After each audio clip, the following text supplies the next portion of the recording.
Hello, everyone. Scott Zambelli here with, with Odd Musings. I was about to say with Team Titans of Real Estate because I'm used to that, but I'll be getting to that in a moment. But today we have an exciting show for you. We got our buddy Brett Pinson. He's away for the moment, but he will be joining us soon. So once he comes in, we'll add the live version of Brett to the show.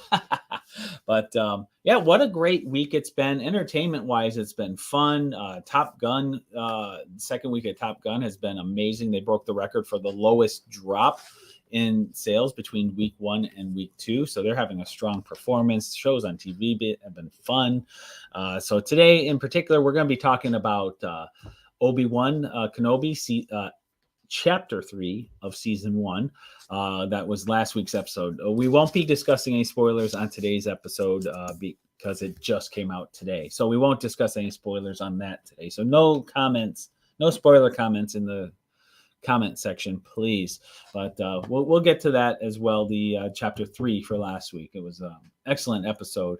And then some other things we're going to get into. Stranger Things, the part 1 of season 4. We're going to get into a full talk about that. And then we'll get into some light discussions on some other series that are launching. We have both are in their third seasons. We have the Orville, which is launching on Hulu. That just came out. And then the other item, I'm blanking at the moment, but it was in the post. So we'll get to that in a second. But first, let's get to our wonderful sponsors. First, we have Team Titans of Real Estate. Why? Because you matter. That's right. Even though we utilize the latest in tools and technology to maximize your real estate buying or selling experience, we never forget at the core, it's still a people business. Every day things get more and more automated. We lose that personal touch. But, some things, computers are really good at crunching numbers, but what they're not good at is finding that unique element of your home that gives your home more or less value in comparison to other homes. So a lot of the times when you look up through automated sites what the value of your home is, it's just simply taking a certain radius and averaging out the numbers. And it's very easy for, you could be living in one subdivision where maybe the values of your properties are, let's say, $450,000, and just have a neighboring subdivision that was recently built with $800,000 homes, in which case the average would be thrown off and you would be overestimating the value of your house, while those other houses would be undervalued through the average on their houses. So that's why when you give us a call, it's a no obligation service. We come out, we see your house firsthand, so we know those small elements that will add or deduct from the values of your house when compared to the comparable houses in the area. It really does make a difference. And one thing you got to be careful of too is neighbors. While well-intentioned, a lot of times, one thing we run into all the time is we'll be looking at a house and we'll say what a certain value is. And it's like, what Joe down the street sold for $50,000 more. And those neighbors will be like, yeah, you're going to be able to sell for so much more than everybody else, blah, blah, blah. But here's the problem with that is they're only judging it on the surface based on selling price. Sometimes, first of all, it's just outright wrong. It's what they were asking, but that doesn't mean that's what they got. There's other factors like concessions and other things that are involved. We're able to see all that in the details. But also there's the elements of the house itself. One house could have a basement while the other one doesn't. One could have a brand new roof while the other doesn't. Brand new windows, the other one's old. Updated kitchen versus an older kitchen. There's so many factors that can greatly change the value of a house when comparing from one to the other. We're able to see all that information so that we're really comparing apples to apples. And when we're not, we know the adjustments to make to that calculation so you're getting a proper comparison. So you want to be careful. Neighbors, they like to throw in their thoughts on what they think your house will get, but oftentimes while they're well intentioned, they've only bought and sold a couple houses, usually not within the last 2 years, and they don't know what the current market is doing. So keep that in mind. Give us a call, 586-232-5144 for your free home market analysis. Hey, Scott. How's it going, Brett? Good. Awesome. I was just getting into the sponsors here. Let me pop up the Loringer screen. You're All just in right. time for that. Just Okay. got done talking about Team Titans. And next, Brett will tell you about Loringers. Alrighty then. Loringer Family Chiropractic Center PC, located in Belleville, Michigan and Dexter, Michigan. And they take great pride in providing the finest chiropractic care to each and every patient. Offering on-site digital x-rays, massage therapy, orthotics with foot levelers, young living essential oils, aromatherapy, full line of vitamins, all in a family-oriented environment. Give them a call, 734-697-4244. Visit my line at loringerfamilychiropractic.com. We have a link at Odd Musings. And, of course, at the Facebook there, it is at Loringer Chiro, I believe it is, or Loringer Family Chiro. You can find them online there. So definitely check out them. So Yeah, they do great work. Brett's been a long time patient. And hello, Kevin Meinert. He's in the house. hey. And my daughter has also used Loringers in the past as well. They do great care. Yep. They help out. Like I've got a sinus thing going on from allergies right now. So it's been brutal. Me out. Allergies these last week. Yeah, so it's last few days are really kicked up with over the weekend. A lot of people are gardening more, mowing lawns a lot, and that just triggers my sinus is really bad. So I've got all sinuses. I tell people, no COVID, not sick, just upper respiratory sinus crap. Just Michigan. Yeah, pretty much. It hit earlier this. Usually I get it in August, but this is first I've had it in this time of year in a long time. So of course, technically you caught an STD because the pollen from the trees is what's giving us our allergies. Yeah, there we go. Yeah. So, but yeah. So how's your week been, Brett? Weeks are fine. Working. In fact, I was working this morning real quick. I had one of my good regulars get a message they had an order, so I picked that up and went and shopped for them this morning and came back here. And it's a nice day outside. We got some sun today. It's supposed to get some rain later, but it's been 70s. But the humidity's definitely went way up. So that's been the other thing about people talk about Michigan, like, oh, you don't know Michigan. They're like, oh, is it cold up there in the summer? It's like, no, we get warm. Right now we're kind of moderate temp wise, but our humidity is very high even when the sun's out. So we get like Florida type humidity sometimes. So it's definitely really damp. When I started traveling, I didn't understand the whole phrase. Yeah, when people talk about Arizona and places like that, it's like, but it's a dry heat. And I'd always be like, yeah, but it's 115. I'll tell you what, now that I've through the years and I'm an experienced traveler now, I'll take 115 in Phoenix over 80 and humid here. Yeah, it's not bad. It's the thing though with Phoenix is when it does get like over 115. 115 is kind of the top I really want. When you start hitting like that 120, 125, like we've had a few times out there. Oh, it's people are like, but it's a dry heat. I was like, no, it's an oven, and you're actually baked. You are now fried chicken. No, it's like I had a big cup, one of those big ones you get at the gas stations. I'd fill it with water, leaving the convention center, filled it up, drink it all the way back to the hotel 2-3 blocks away. It takes a few minutes to walk over there. Mm-hmm. It'd be almost gone, and I'd still be thirsty. Mm-hmm. It just sucks every bit of moisture out of your body. Well, even when it's not that hot, when the humidity is that low, your body, the moisture from your body just evaporates out. So you got to drink extra water just to stay at nothing. Yeah. So I don't know. I've been looking and I'm watching the weather. I'm leaving in a little over a week for Vegas for several days, and there's supposed to be a couple of days look like it might be a high of 108, and that's not too bad for Vegas. But we got like the mornings though in Vegas are looking like high 70s to low 80s to start, which is really comfortable in Vegas. Oh yeah. So looking forward to that because we'll hit the pools in the morning and when it's like 80, 85 degrees and it doesn't feel that hot. It's comfortable because again, you don't have the humidity. Yeah. And then you can just hang out in the pool, and then when it starts getting really hot, it's time to take a break and go do something else. Definitely much better than the weather Jill and I had when we went last year, where it was all record cold. We had hail, pouring rain, and wind. I was like, what is this? When is this? It was all breaking records for that area. It's like, it's supposed to be 90. Right. What happened? Michigan, crazy weather happens all the time. We expect it. But when you go to Vegas, you're like 99% chance of perfect weather, and we picked the 1% not. Right.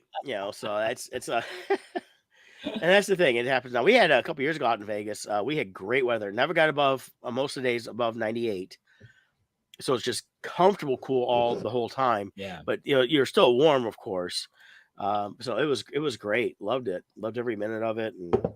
And I'm like going, man, I wish it'd be like the other time. And that was in June too. Like we're going this time. It's just you never know how it's going to be. Right. So Yeah. So here are the weather though. I'm hoping the storms hold off long enough after the podcast. We're in the time of the year where grass grows at insane rates. So it's oh god, like yeah. I was gonna cut it the other day, but then storms came through. So I had to skip. And then I was just too busy yesterday with work. So now the grass all of a sudden went from, oh, it needs to be cut to jungle size. It's like, it was just an extra 2 days. What happened? So it's that extra rain we've had. Plus, oh, yeah. but you got till I think around 4 or 5 o'clock. Oh, then I should be good. Yeah. Because as soon as we're done here, I'm heading home to take care of the grass and get yeah, you should be fine. I saw in the weather this morning, so I track the weather, see what's going on. And definitely it's like 4 or 5 o'clock. It's like something will move through, but it's not like it's still going to be kind of spotty. So it may not even be a full on downpour. So, well, that's good. Yeah. Cool. I'm trying to think what other fun things have popped up this last week.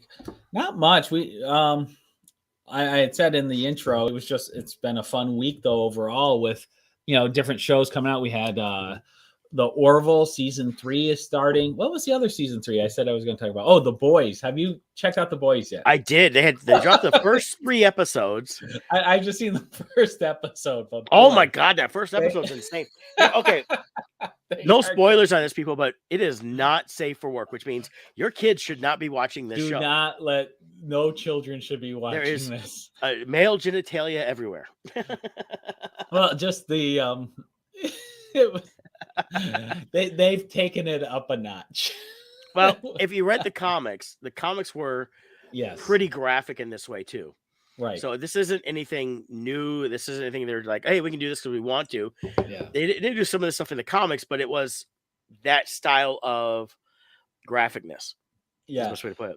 I really wish, I mean, it's staying true to the comics, but I'm really liking this universe they're creating and how they're doing it. To me, I think of anything out there, Marvel, DC, other independents, I think they really have captured the most realistic world if superheroes were real. I think sponsorships would come into play and corporate America and the government. You'd have all these forces at play where it's about your image and how much likes you have on social media. I really think that's how it would be. And so I think they have captured that. So I just wish they toned it down. So it really could be. I think they're onto something with this universe. I keep wondering that. I'm keep thinking that I think they did tone it down, and how bad it could be if they really. Compared to the comics, they toned it down. Compared to season 1, I think they've amped it up. Yeah, I think they realize what they can get away with from season 1 down. So yeah, which it is what it is. I'm not complaining about it. I think they've captured such a great concept that by toning it down, they could hit a bigger audience. I could see this universe doing amazing in the big screen and really compete against a Marvel or DC. But with the way it's presented, a large chunk of the audience is going to be like, "Ooh, I don't want to see that." So, but I do think they captured the most realistic, real world scenario. The number 2 would probably be the Invincibles or Incredibles. I mean. With them, with the lawsuits and superheroes being banned because of the damage they do. Right. So should we talk about The Boys a little bit? You got it queued up there. I see. Yeah, I was going to bring that up. Yeah, I got to tell you, if now this is from a poster before, because it says September 4th. That's from a couple years ago. This show is interesting. I mean, they really are dealing. It's not just like they give a character. You got down here, Homelander. He's got all the Superman powers, but he is. He was genetically made. They talk about that, and even through the first couple of seasons and that stuff. But he is such a messed up person mentally, and that comes from the fact that was a Vought or whatever. They have controlled his entire life, from birth on, and the whole. You learn in the first couple of seasons how the powers came about, where it came from. It was all manufactured. It wasn't natural, though they try to make it sound like it was. So it's just, he's definitely and a lot of them are. I mean, the ones that have powers, they have such inflated egos. In a lot of ways, they are how celebrities can be. When people talk about different celebrities, not just recent, but over the generations, how they could do whatever they want and get away with it because they're the famous people.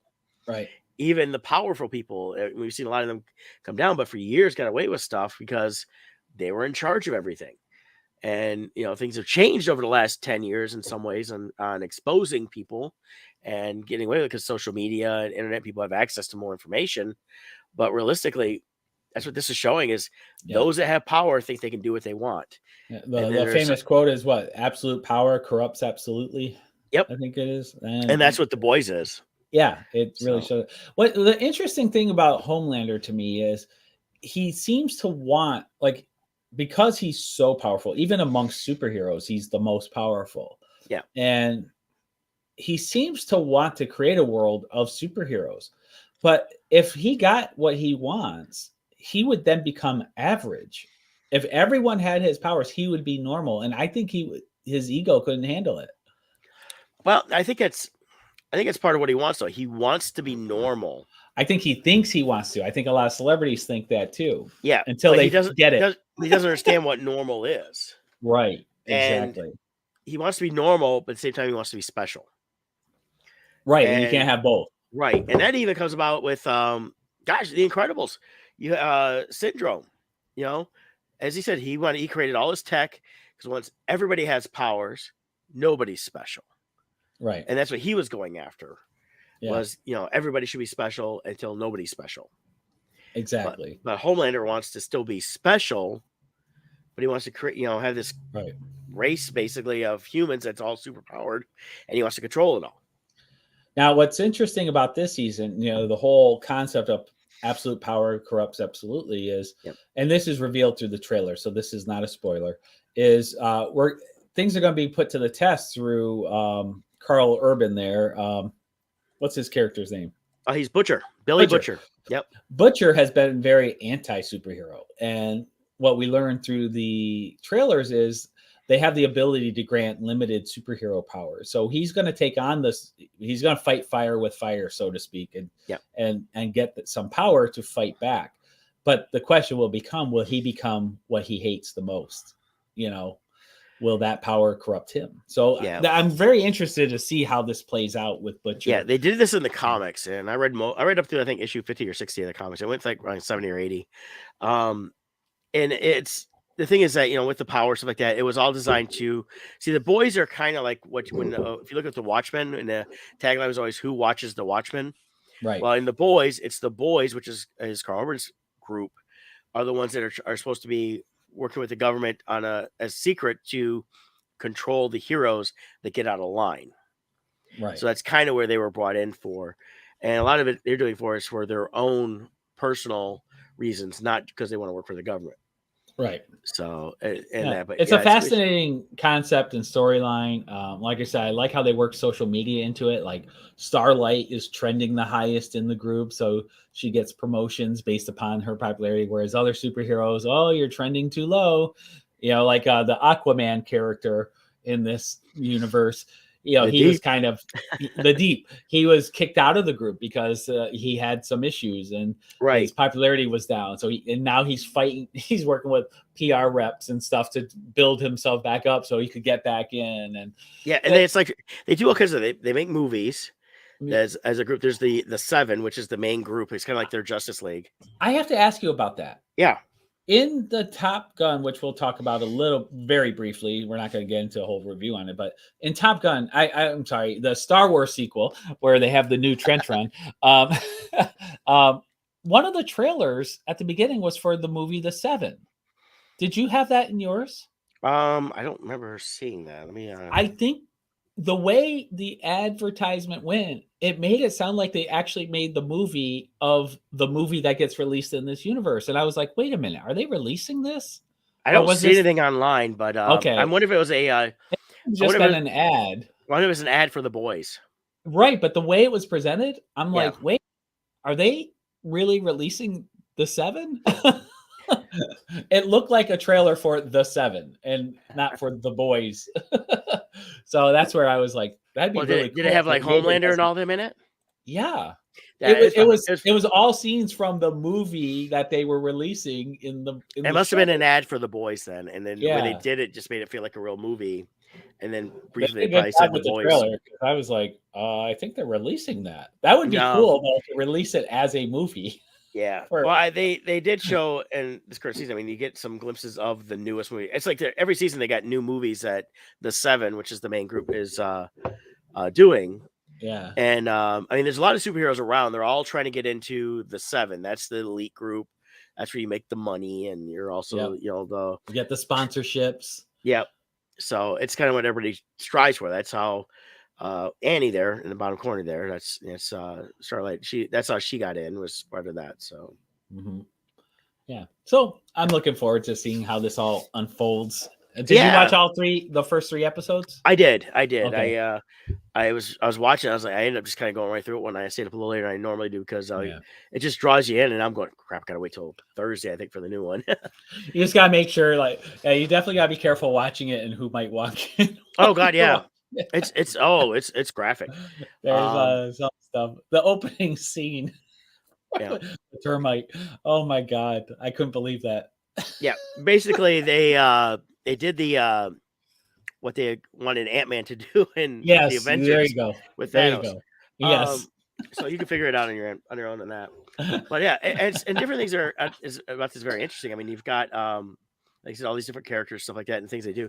But you've got they are really trying to build a good dynamic. So I agree, it is one of the most realistic superhero shows out there because I think they're taking it to a direction that nobody really thought of, you know, and definitely graphic. But what I did find interesting though, character wise, and what we've done is you've got Jack Quaid, he plays Huey, and in the comics, Huey was made to look like Simon Pegg, and Simon Pegg in the series plays Huey's dad, you know, Hugh Senior. So it was cool that they did that. He knew that in the comics they based it on him, so he was never upset about that. He liked that because he's a big comic nerd. So Yeah, for sure. Yep. Good stuff. Then you also watch. You started with the Orville season 3 also.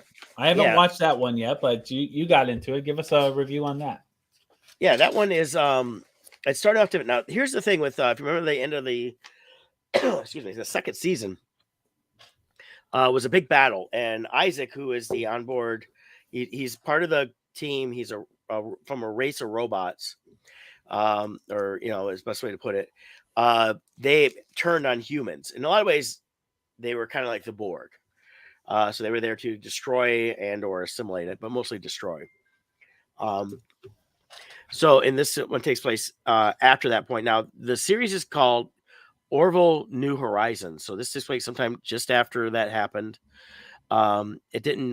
They've continued on in the storyline, but calling New Horizons is one is switching from Fox TV to Hulu. They got more money to spend. They've upgraded the uniforms, the way the ship looks, special effects, and even Isaac got a better looking outfit than what he had in the original one. So the premise of this is it's called Sleeping Sheep or something like that. It's basically a reference to Do Androids Dream of Electric Sheep, which is what Blade Runner is originally based on. Right. But it's with that just that name premise only. It's definitely, I think I would recommend for parents. It's not bad to have kids watch it, but watch this episode beforehand if you have younger children, only because it's a very sensitive subject matter. And I did see some people posting on some of the boards. They were upset that they didn't get a warning this was going to happen because they've gone through this in their life. So I'm not going to give a spoiler, but definitely check it out before you show kids. And they didn't give a warning ahead of time of the subject matter.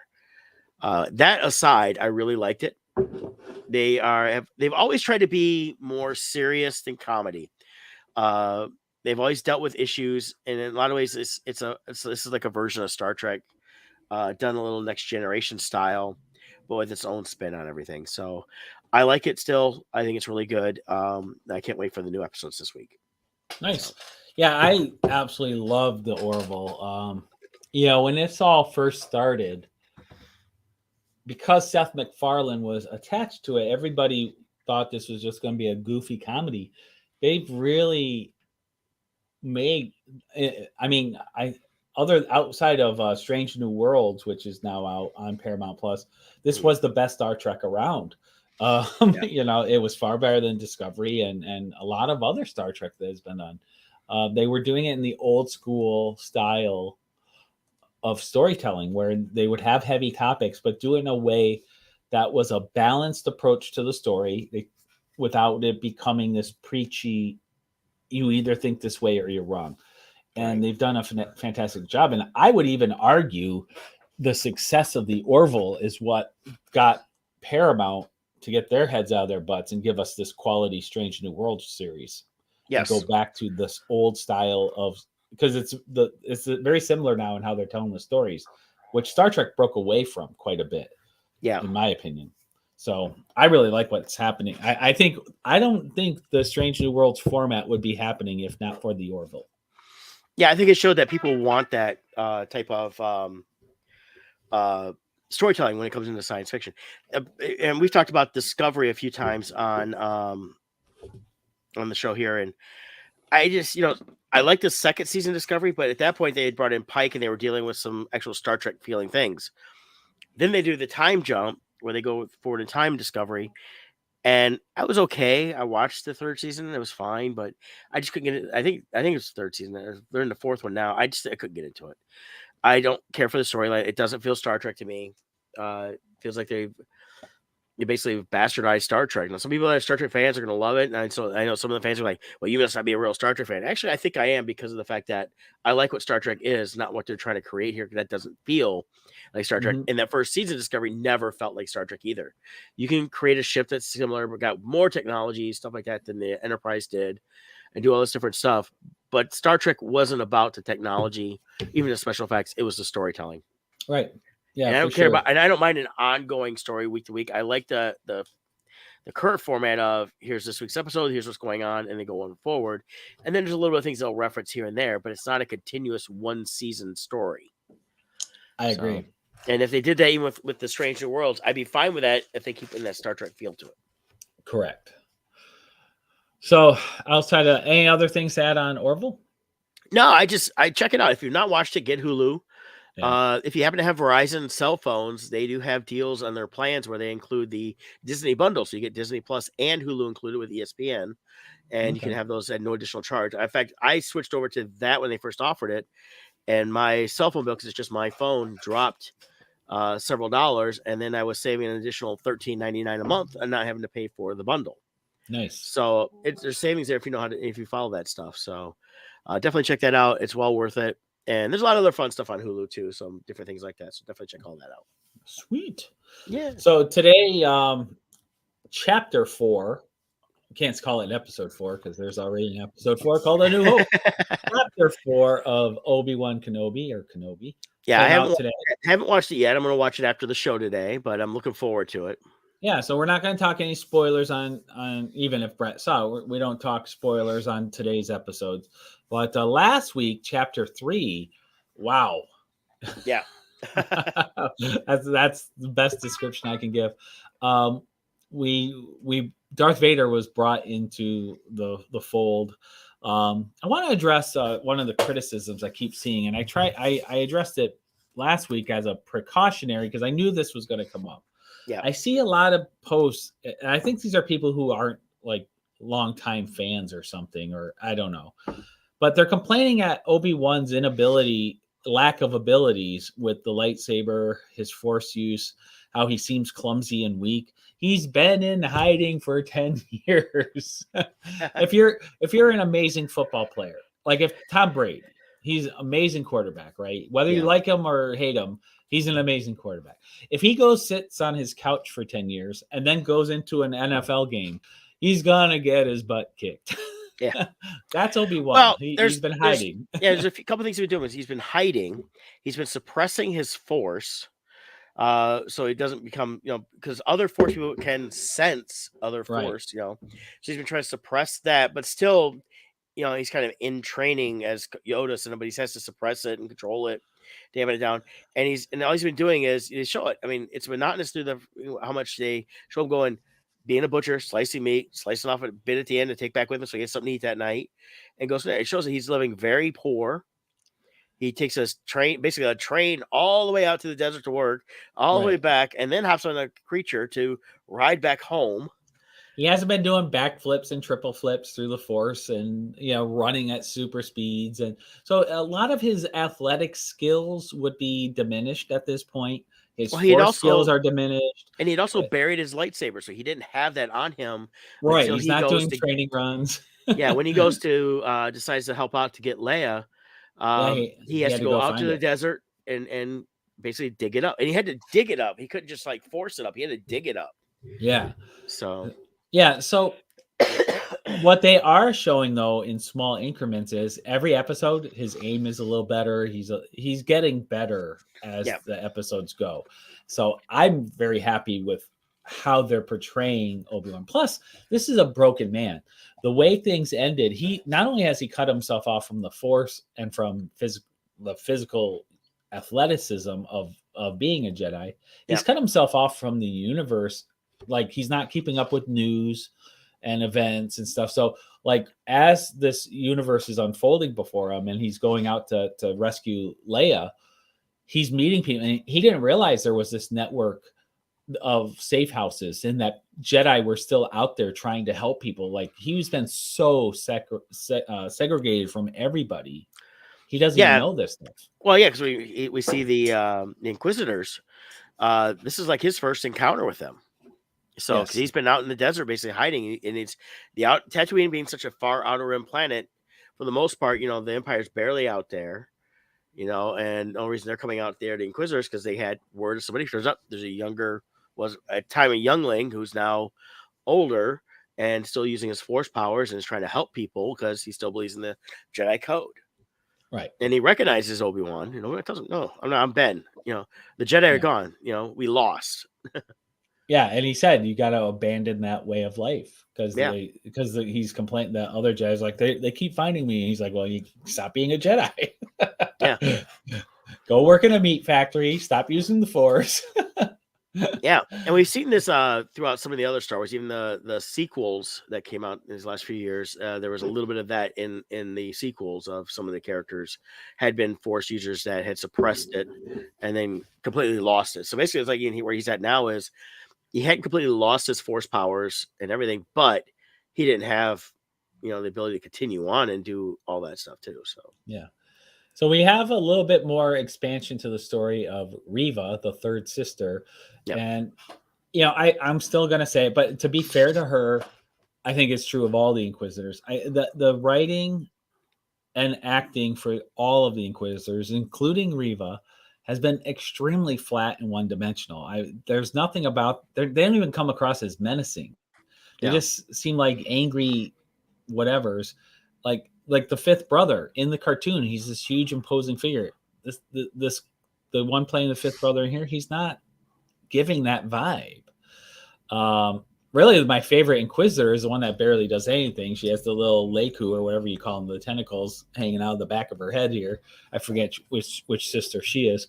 She might be the fourth sister. I forget. But anyways, she's my favorite so far, but she hasn't done anything. So I'm not crazy about her. With that said, they are expanding her story a little.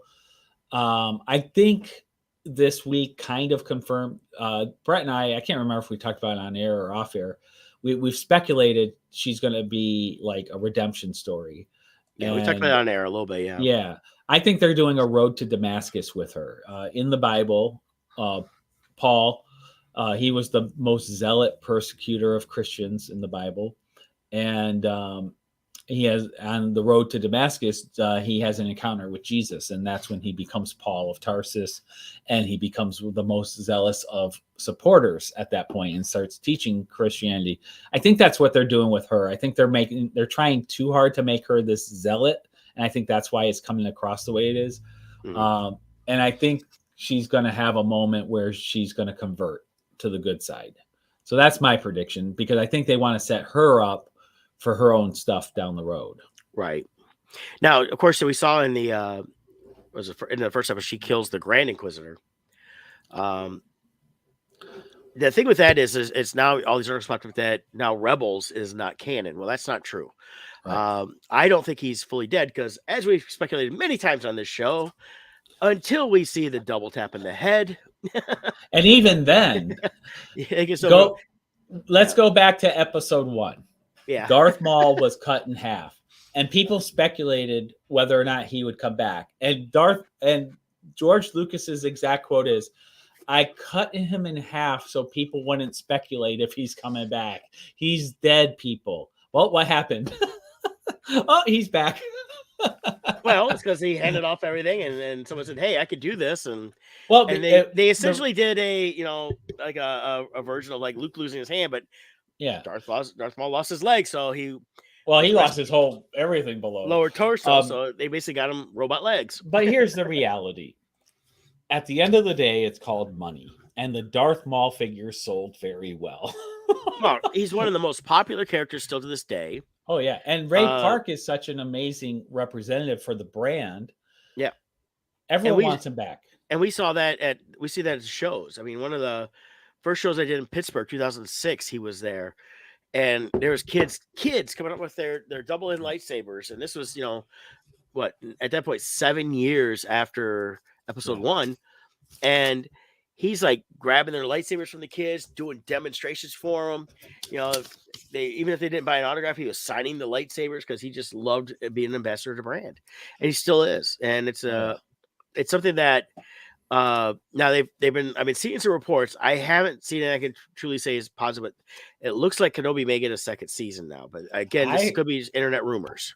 I read it's confirmed in that they have taken scenes out of the finale so that it will flow in for the season 2. Okay, and that would make sense if they, do this ahead of time so they can edit. And I don't know if we're gonna see Darth Maul at all in this. I don't think we will. Technically, he is still alive, though. Yeah, at this point, he is, because in the Rebels show, which takes place several years after this, it's they had Kenobi and him have their final battle. Yes. And they have numerous battles throughout the series, but yes, the final battle as well. So here's my prediction. I think Darth Maul is going to make an appearance at the end of the season. That's going to be the shocking, like maybe end credit scene or something like that.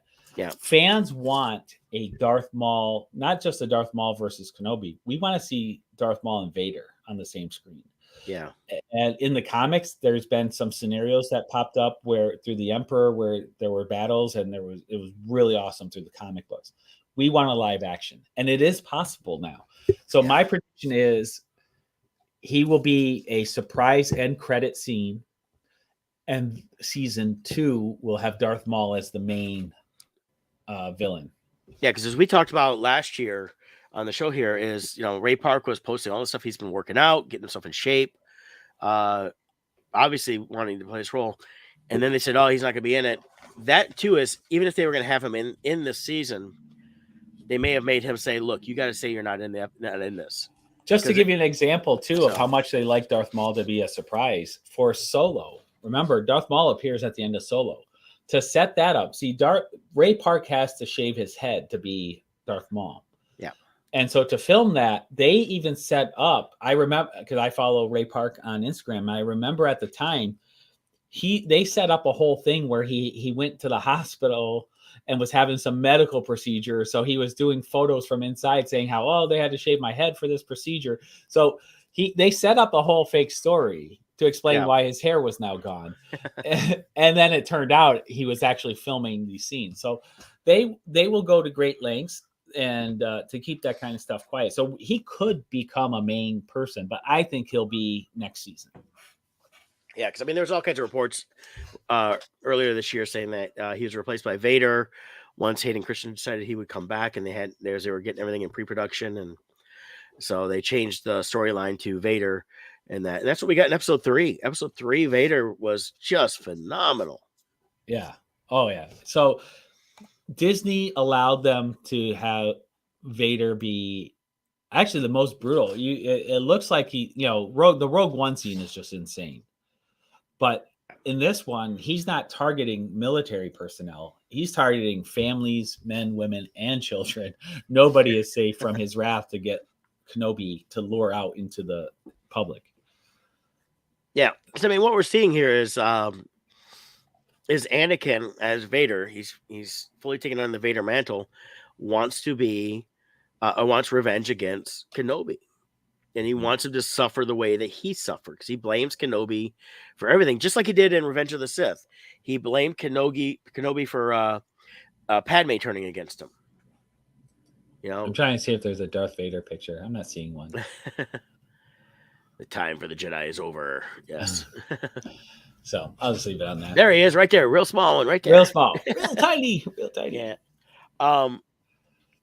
But yeah, it's that's the whole thing with this Vader, and what we get really for the first time, I don't count the end of episode 3. We get Hayden Christensen as Darth Vader.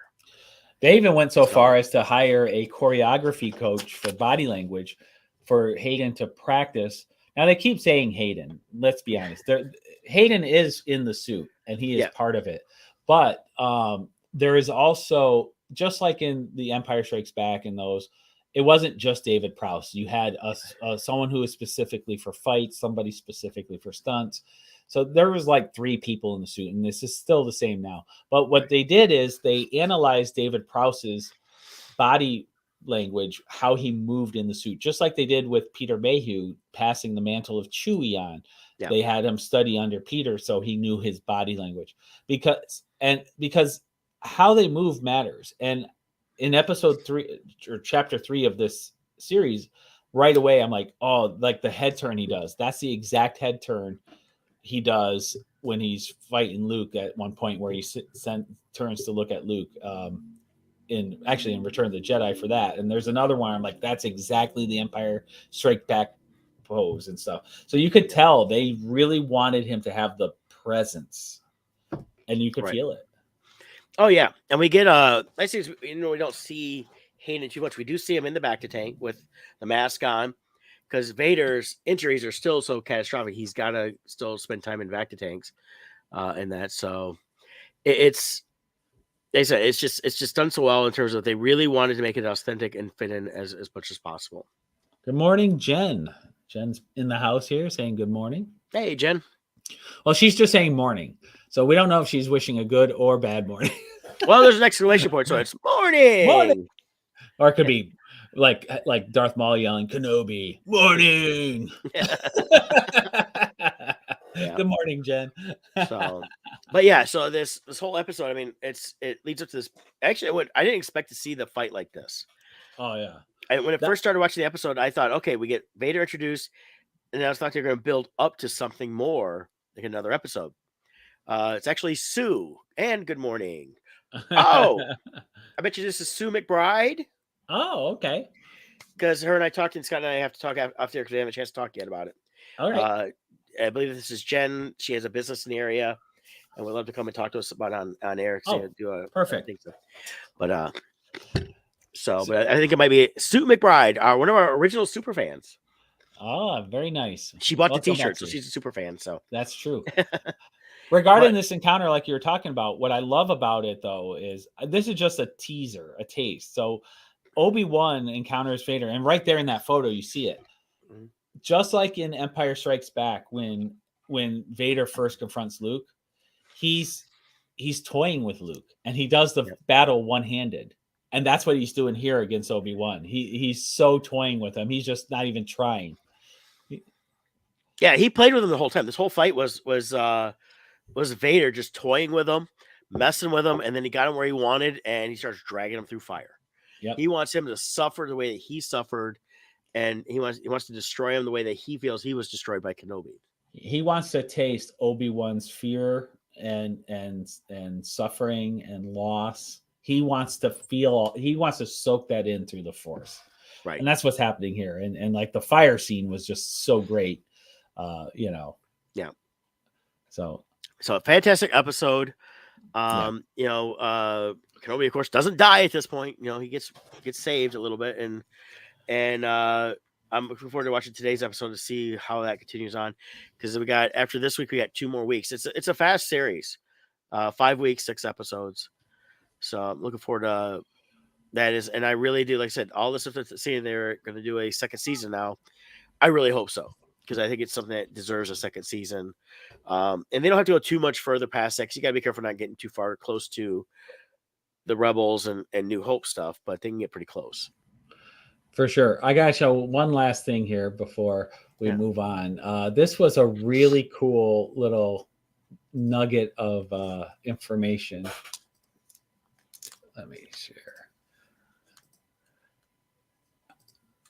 Right here. So, little Princess Leia has her little droid Lola, Yeah. right? Well, this surfaced. So, that's Carrie Fisher when she was roughly 10. And her pet bird's name was Lola. I saw that. Yeah, so the droid is kind of a nice little Easter egg homage to Carrie Fisher's childhood and her pet bird Lola. So I thought that was really cool. Yeah, and they are making the toy Lola too. Yeah, that's going to be a big one. I could see it being popular. It's a cute little droid, and it's perfect for as a marketing thing. Yes. So I thought that was cute, and it's nice to see Carrie Fisher so young here, since we're doing a young Princess Leia right now. You can kind of envision what she would have looked like at that time. Yeah, and I think I really think Carrie Fisher would have loved this little girl. Oh, I have no doubt. Yeah, because she's doing such a good job, and she is. And all these, I'm so tired of these articles on her and even the Inquisitor, and how there's all these people that they keep saying fans, and how they're hating. It's like, those aren't fans; those are just people that hate. But I'm not even seeing the hate from the non-fans. I'm only seeing articles. I'm seeing people referencing it, but I'm not seeing it. Yeah. Of all the art, I'm not seeing, and the only part I'm seeing is the only negatives are comments about the acting. It has nothing to do with the race for the Reva, the third sister. It's she only has 6 acting credits before the. And they're like, oh, but she won an award at Yale Acting School. But that's still acting school. That's different than carrying a whole franchise. Right. It's nice, and she has potential for sure, but she's still only on her 7th acting job. So I've seen that, and I've seen criticisms of, like with Leia, it wasn't about Leia. It was how the chase scene was with Flea chasing her, and how you could tell it was poorly choreographed to look like it's like an adult chasing their kid around and you're letting them get away, so you're purposely bumping into things. It looked like that. Yeah, but that's all I'm seeing. I'm not seeing people like, oh, I hate this little girl, I hate this this actress playing third sister, I hate her as a person. Well, and that's the whole thing. And I supposedly a lot of it was I say that they were getting stuff sent in DMs. I'm like, if you're an actor and you're on anything, you have your DMs turned off. If you don't, you're inviting that stuff in, because it is what it is on that. So it's gonna be. There's also a long history of people from that side of the political aisle creating their own DMs so they could claim victimhood. Yeah, not saying that's what's happening here. Just saying there's a lot of history of that. Yeah, Jussie, I'm sorry. Did I say that out loud? So now moving on real quick, because we're getting out of time. We're not going to get too much into it today, but Stranger Things dropped. And did you get a chance to finish up that last episode? Oh yeah, so this has been out for a couple weeks now. Yeah, I think people who really want to see it without spoilers have seen it, but I don't know. But I really enjoyed this part 1 of the final season here. Yeah, and I'm seeing already talk about season 5, that it's going to do a time jump after this. So, and I think at least season 5 is, I believe, going to be the final season, though. Is it? See, I keep hearing different things. I hear there's a season 5. Then I heard season 4 is the end. Then I heard, well, there's going to be a season 4 with a movie. Like, I'm so confused. And that's they originally were going to go, I think 6 seasons was the original storyline. And then they were talking about, okay, we're going to go 5 and then do a movie to wrap everything up. And COVID kind of threw everything up. And I think what they're looking at now is it's doing so well. The streaming has been huge on this. Oh, yeah. This and Kenobi have just getting tons of streams. So yeah, Hopper's awesome. I love that guy. He's all right. I like the character. I like the actor. Mm-hmm. So David Harbour's fantastic. But yeah, it's they keep talking about it, and I've seen different things popping up again until it's confirmed. But supposedly, here we go. An open letter to Stranger Things fans via the Hollywood Reporter, which is a credible reporting site for this. Of the creators behind the series, Matt and Ross Stuffer, revealed that season 5 would be its last. Okay, so there will be a season 5. Yeah. Great. Well, I'm looking forward to it. Really, though, this is something that could easily, with the world they're creating, Mhm. Restarts are always hard, but you could easily have kind of like what we're talking about with Poe, where you have volume 1 and you cover certain stories. They could create a whole new volume with all new people because they're creating this whole. You could really go like a X-Files type thing with this, where have a whole nother story arc that might last 3 seasons or 2 seasons or 4 seasons, whatever you want. But you could have all new people, all new, because the Upside Down can be anywhere if you think about it. Right. But we do get in this season here a little more explanation of 11, all the kids that had powers, and a little bit more of how the Upside Down came about. So we learn a lot more of that without giving spoilers on how the actual happened. That's just in there. We'll get more into it, I think, in the next week or so, just to go deeper on that.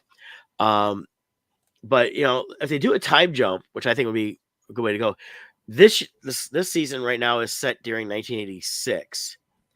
I could see that because all the kids are really grown. They really, this season should have been out 2 years ago almost. So,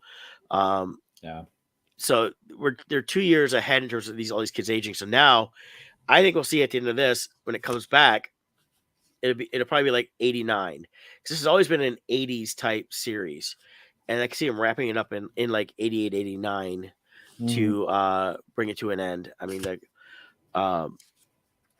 and just keep it as a truly 80s type series, which is kind of interesting. And of course, going with 89, then they can revisit the Ghostbusters as Ghostbusters 2.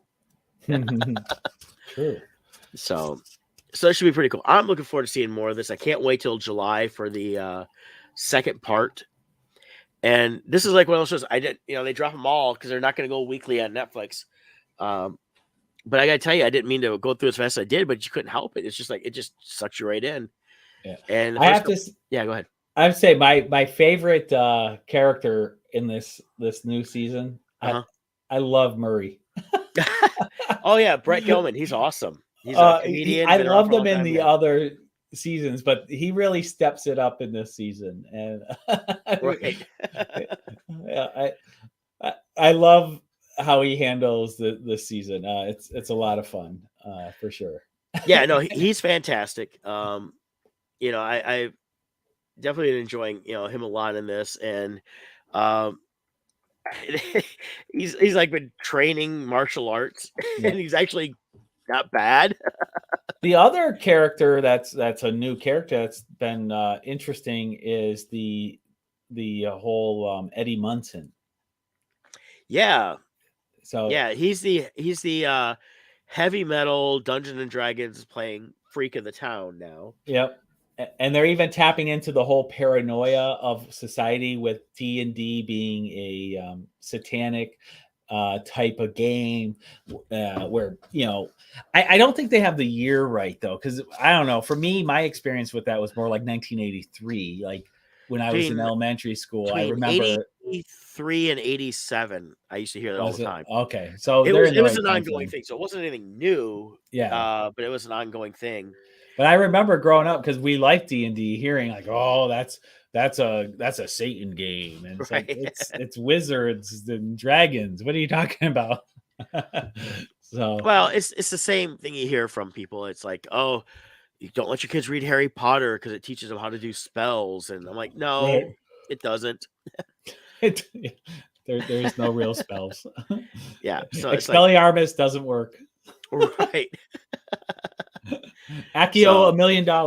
Oh, wait, hold on. Although I do have my wand. Oh. Which one do you want?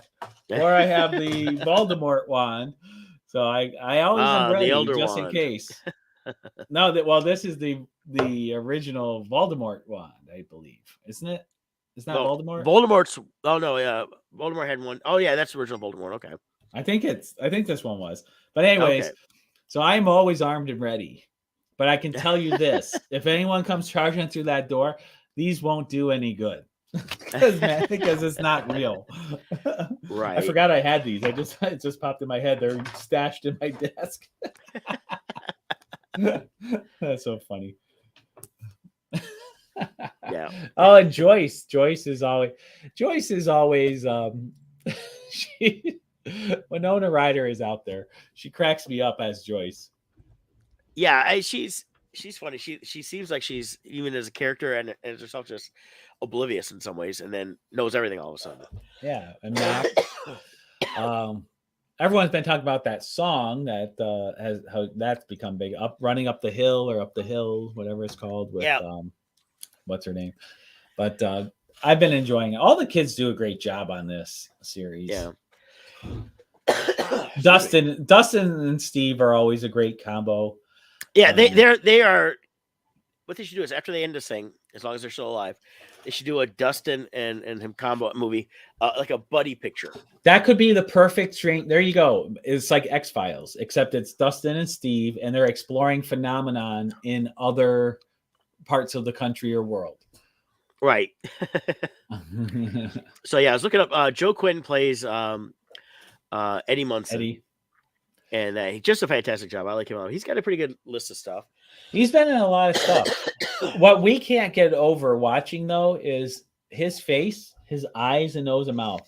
Like his face is a young Robert Downey Jr. Yes. That's all we see when we're watching him. We're like, oh my God, it's Robert Downey Jr. He looks so different with his normal hair, which is short, versus his long hair as Eddie Munson. But I liked how they portrayed him in this. And he's like, at the beginning, it sounds like he's like 20-something years old, because it sounds like he stayed back many years. Yeah, I think it's like he's been held back a year or two. But here's the thing, though, is even though he's in the heavy metal and all that stuff, he plays Dungeons and Dragons, he's leading on stuff. Almost everybody I knew, especially back then, that was in Dungeons and Dragons, were not stupid. No. You know, the thing was they were smart beyond a lot of things what the school was doing. So, well, they implied, though, he didn't stay back because he was stupid. He just didn't want to leave school. It sounded like he purposely failed because he didn't want to leave the he wasn't ready to grow environment. Up. So. Right. Yeah.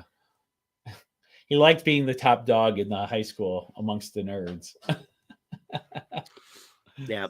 Sue says feel better. I'm trying to feel better. It's my allergies kicked up, and then it's caused me to have this upper respiratory issue. The allergies have been brutal. Yeah.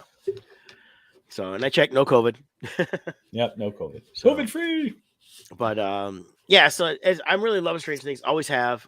Can't wait to see more of this. So part 2 comes out in July, beginning of July, right? Like July 1st. So okay, perfect. So not far. Yeah, so it's I like that they did that. It's like, we're giving you this, and then we're not gonna make you wait that long, since they made us wait 2.5 years anyways. Is part 2 only those 2 episodes, but they're long episodes? No, I think it's just I think everybody's talking about this part 1 is the last 2, because the last episode was 1 hour and 38 minutes. Yeah, but when I looked online, it looks like there's only 2 more episodes for the part 2. So I don't know if they just didn't list everything, or they were just. Oh, let's see here. They may not have listed everything because they don't have the information yet. Maybe I only saw 2 episodes listed for part 2. Oh, here it is. It is only 2 episodes. Okay, but they're like 2-hour long episodes, I think. Yeah, the first episode of part 2 will be 85 minutes, and the second one's 2.5 hours long. Okay, so it's a full movie basically. Yeah, so they're really wrapping up this season, and they're doing it in a way that, you know, if they start to break up the episodes, it sounds like they'd have too much filler, so they just wanted to be a little more solid. So it's 9 episodes total then for season 4 is what you could say, which is, they've always been season 8 or 9. So, but yeah, looking forward to that. It's like, okay, so that's 4th of July weekend, so definitely catch that up. I do like the reveal at the end of this season regarding Eleven's backstory and Vecna's backstory. Yep. Also, so I liked where that went. So, well, if you guys didn't see it, you can watch it for yourself. It's a good reveal, I think. Yeah, and we'll cover a little more in detail in a couple weeks here. I think maybe do it the week before the part 2 comes out. That gives people enough time to catch up, because there's so much that's dropped streaming to keep up with. There's like it's I went from like nothing to watch for 2 years to oh my God, now good movies are coming out, like we had mentioned with Top Gun. They had the best ever performance going from week 1 into week 2, the lowest amount of drop. It only dropped 35%. Which a normal amount isn't it like 60% or something like that? 60% is the average. Is what they look for. If a movie drops around 50 to 60%, it's doing very well.